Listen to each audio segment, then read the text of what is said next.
Hello everyone, welcome to my video. In this video, I will analyze the language using of instruction for construction industry. The video has two parts. In part 1, I will examine the linguistic patterns of multi-modalities in two safety handbooks. And in part 2, I will share recommendations to instruction language for construction industry. I will use the approach of testing information design to identify the patterns. The approach is measuring macro structure, appropriate wording, and visual formatting. I will quickly show you what this two handbook is like. Let's call it handbook 1. And this is handbook 2. In the video, if you need to look at the handbooks, just pause to rate. Okay, let's start the video. Handbook 1 is produced by Labor Department of Hong Kong, and Handbook 2 is produced by the Australian government, but they both aim to provide safety instructions to protect staff and people around the work sites from incidents. After identifying authors, readers, and functions, we can start to analyze the linguistic patterns. Firstly, let's look at the macro structures. As you can see, both handbooks introduce the main contents and backgrounds of institution in the introduction section.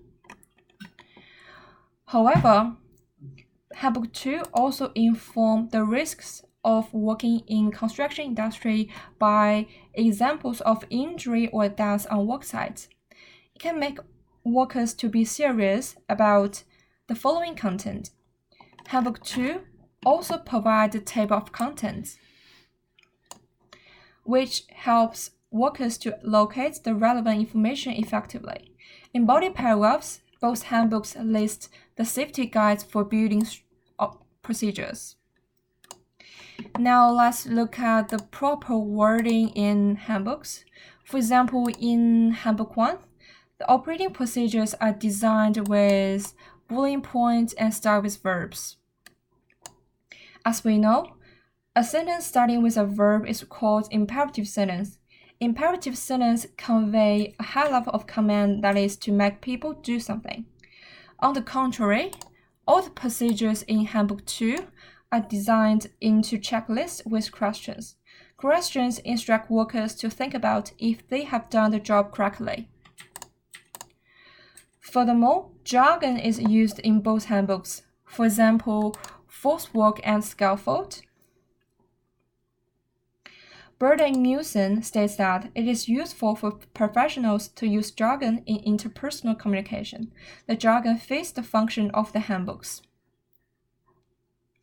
Finally, there are lots of visual formatting in both handbooks. There are 3 kinds of it. There are typefaces, pictures, and formats. Except for titles in Handbook 1, both handbooks have low access. Low access help workers to read easily because they leave good white spaces between the lines. Furthermore, titles in both handbooks are designed into large font size and high access with bright color highlighted. Some of them are also capitalized. This implies that titles are powerful, and they can navigate workers to the information they are looking for. Next, let's look at the pictures in handbooks. In Handbooks 2,